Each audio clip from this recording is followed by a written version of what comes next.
बुद्ध कहते हैं मन और शरीर दोनों को स्वस्थ रखने का एकमात्र रहस्य है कि ना अतीत पर शोक कीजिए और ना ही भविष्य की चिंता करिए, बल्कि बुद्धिमानी और ईमानदारी से वर्तमान में रहिए और जीवन को आनंदित बनाइए। परंतु हम कितना भी वर्तमान में जीने की कोशिश करते हैं, जी नहीं पाते हैं। अगर जी सकते तो आप कोशिश करके देख लीजिए, आपका मन और शरीर दोनों स्वस्थ हो जाएंगे। आप भविष्य की चिंता में परेशान नहीं होंगे और ना ही अतीत के दुखों को लेकर रोना रोएंगे, बल्कि वर्तमान में चल रही सांसें भी आपको आनंद देंगी। मैंने सुना है कि कहीं दूर एक पहाड़ के चट्टान पर एक व्यक्ति बैठकर रो रहा था। वहाँ से एक बौद्ध भिक्षु गुजर रहा था। तभी उसने किसी के रोने की आवाज़ सुनी। वह बौद्ध भिक्षु उस रोते हुए व्यक्ति के पास आया और बोला, क्या यहाँ से कूदकर आत्महत्या करना चाहते हो? व्यक्ति बोला, आपने सही अंदाजा लगाया।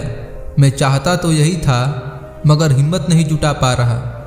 भिक्षु ने कहा, क्या सब पीछे छोड़कर आए हो या अपने साथ भी कुछ लाए हो? व्यक्ति ने कहा, नहीं, मैंने सब पीछे छोड़ दिया है, मैं अपने साथ कुछ भी नहीं लाया। भिक्षु ने कहा, तो तुम इतना बोझ क्यों लिए बैठे हो? व्यक्ति ने कहा, कौन सा बोझ?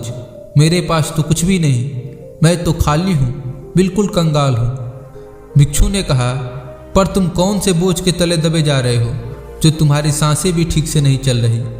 तुम आत्महत्या करना चाहते हो और रो भी रहे हो। खाली इंसान तो ऐसे नहीं रोता, जो कंगाल हो गया है उसे क्या डर? अपने अंतर में झांको और देखो तुमने कितना बोझ उठाया है, कितना कुछ तुम अपने सर पर ढो रहे हो। इसे उतार कर रख दो, थोड़ा हल्का हो जाओ। कब तक इस बोझ के तले दबे रहोगे? वह व्यक्ति भिक्षु के चरणों में गिर पड़ा और बोला, आपने तो मुझे पढ़ लिया, मेरे अपने भी मुझे नहीं समझ पाए, आप ही मेरी समस्या का समाधान कर सकते हैं। भिक्षु ने कहा, कहाँ समस्या है? व्यक्ति ने कहा, मेरे घर पर, वहाँ पर मेरे साथ चलिए। भिक्षु ने कहा, नहीं, समस्या तुम्हारे घर पर नहीं है, बल्कि तुम्हारे अंदर है। जब तक तुम अपने अंतर में समस्या का समाधान नहीं करोगे, तुम्हें हर जगह समस्याएं ही नजर आएंगे। और अगर यहाँ इस चट्टान पर समस्या नहीं है, तो फिर तुम यहाँ आत्महत्या करने की क्यों सोच रहे हो? तुमने तो अपना घर बार छोड़ दिया है, समस्या भी छूट गई है, फिर तुम इतने परेशान क्यों हो? व्यक्ति बोला, आप सही कहते हैं, मैं आपकी बात समझ रहा हूँ, कमी मुझ में ही है, इसलिए तो मैं आत्महत्या करना चाहता था।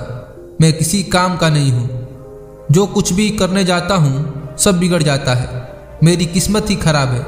भिक्षु ने कहा, ठीक है, मुझे बताओ कि क्या खराबी है तुम्हारे किस्मत में? व्यक्ति ने कहा, मैंने व्यापार करने के लिए अपने परिवार से धन लिया, उस धन से मैंने व्यापार किया, लेकिन व्यापार ठीक नहीं चला। शुरू में मेरे परिवार वालों ने मेरा साथ दिया, लेकिन धीरे धीरे जैसे जैसे मैं व्यापार में नुकसान उठाता गया, मेरे परिवार वाले भी मुझसे दूर हो गए। मैं सब उन्हीं के लिए कर रहा था, लेकिन वह मुझे अब इन सब का जिम्मेदार ठहराते हैं। मुझे भी लगता है कि मैंने उन सब के साथ गलत किया। मेरा एक मित्र है, उसने भी व्यापार आरंभ किया था, आज उसका व्यापार बहुत अच्छा चल रहा है।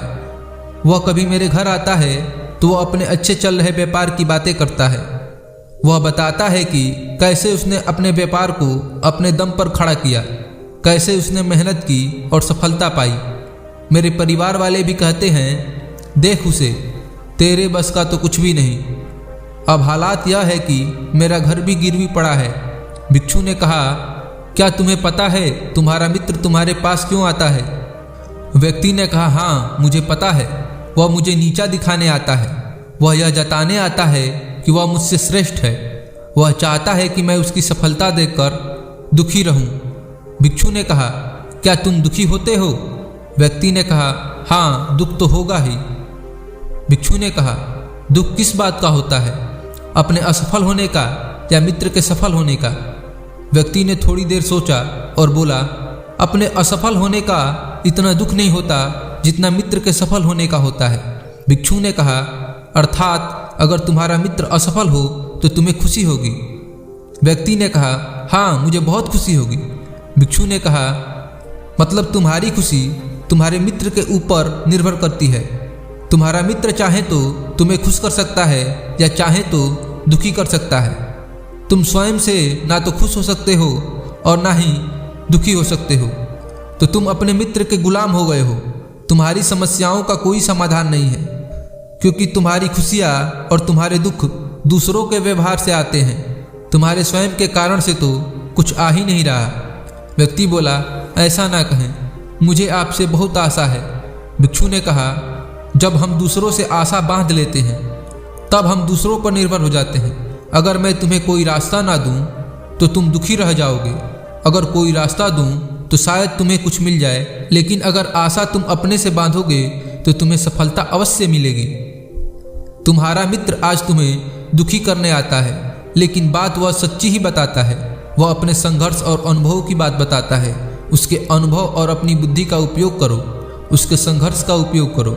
दुखी होने की जगह खुशी मनाओ कि तुम्हें घर बैठे बैठे कुछ अनुभव मिल रहे हैं। संघर्ष करो, हार मत मानो, कर्म करते जाओ। बुरे से बुरा वक्त या अच्छे से अच्छा वक्त दोनों ही गुजर जाते हैं, लेकिन यह दोनों वक्त देखने के लिए जीवित रहना जरूरी है। और जब तुम्हारा अच्छा वक्त शुरू होगा तब तुम्हारा मित्र अपनी सफलताओं की कहानी नहीं बताएगा, वह अपनी असफलताओं की कहानी बताएगा, ताकि तुम गलत निर्णय ले सको। तभी तुम्हें अपनी ही बुद्धि का प्रयोग करना है। उस समय भी वह तुम्हें दुखी करने आएगा, क्योंकि उसे भी उतना ही मजा आता है तुम्हें दुखी देखने में जितना कि तुम्हें आता है उसे दुखी देखने में। व्यक्ति ने कहा, आप सही कहते हैं, मेरे जीवन को मैं नहीं चला रहा, दूसरे ही इसमें सुख और दुख भर रहे हैं। लेकिन क्या अपनों के लिए कुछ करना गलत है? मैं अपने परिवार के लिए अच्छा करना चाहता था, लेकिन वह परिवार ही मेरा साथ नहीं दे रहा। भिक्षु ने कहा, तुम सांत्वना चाहते हो। वास्तव में इस दुनिया में सब सांत्वना ही चाहते हैं। वे चाहते हैं कि हम कुछ करें तो लोग उसकी प्रशंसा करें। प्रशंसा ना होने पर हम दुखी हो जाते हैं। हमें लगता है सब मतलबी हैं। लेकिन अगर तुम किसी को अपना परिवार मानते हो और उसके लिए कुछ करना भी चाहते हो, तो तुम्हें ऐसा क्यों लगता है कि तुम दूसरों के लिए कर रहे हो? तुम अपनों के लिए ही कर रहे हो।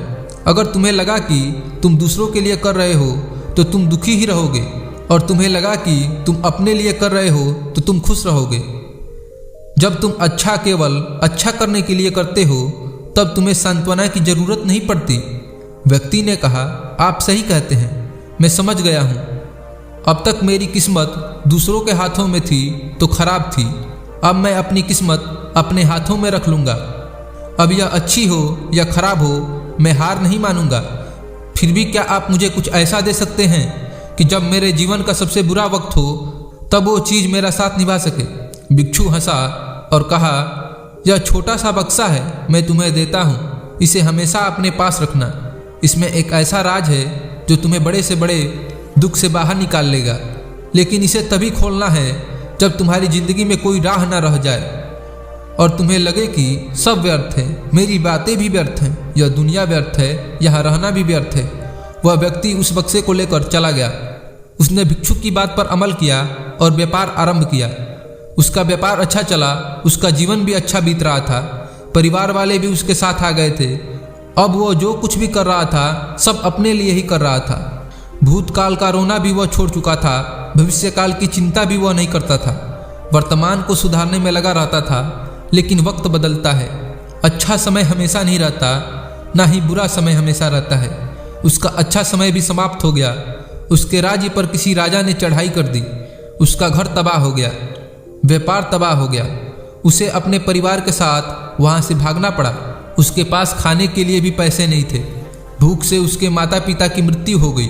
वह अपनी पत्नी और एक छोटे भाई और 2 बच्चों को लेकर इधर उधर भटक रहा था। उसके बच्चे बीमार थे, उसे पैसा चाहिए था, लेकिन उसके पास कुछ भी नहीं था। तब उसे लगा कि सब व्यर्थ है, उसका जीवन व्यर्थ है, इस पृथ्वी पर सब कुछ व्यर्थ है। सब बातें जो भिक्षु ने कही थी सब व्यर्थ है, किसी भी बात का कोई मतलब नहीं है। अंततः जीवन समाप्त ही होता है, तो फिर जीवित रहकर क्या फायदा? जब वो सब सोच रहा था तब उसकी नज़र उस छोटे से बक्से पर पड़ी जो उसे भिक्षु ने दिया था। उसने उसे खोला, उसमें एक पर्ची थी जिस पर कुछ लिखा था। उसने उसे पढ़ा और जोर जोर से हंसने लगा। उस पर्ची पर लिखा था कि यह वक्त भी गुजर जाएगा। उस बक्से में एक सोने का सिक्का था। जिससे उसने अपनी नई जिंदगी की शुरुआत की। हो सकता है आपके पास वह सोने का सिक्का ना हो, लेकिन हिम्मत तो है, कुछ ना कुछ कर ही लेंगे, पर हमेशा आगे बढ़ेंगे, कभी जीवन में हार नहीं मानेंगे। एक शायर की 2 पंक्तियां याद आती है मुझ में और किस्मत में हर बार बस यही जंग रही, मैं उसके फैसले से तंग रहा और वो मेरे हौसले से दंग रही।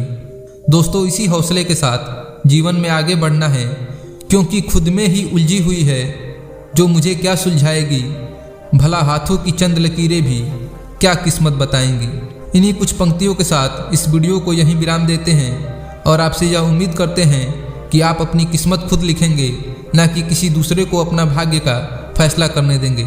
अगर वीडियो पसंद आई हो तो इसे लाइक करिए और चैनल को सब्सक्राइब करिए, क्योंकि ऐसी ही ज्ञानवर्धक कहानियाँ हम हमेशा आपके लिए लाते रहते हैं।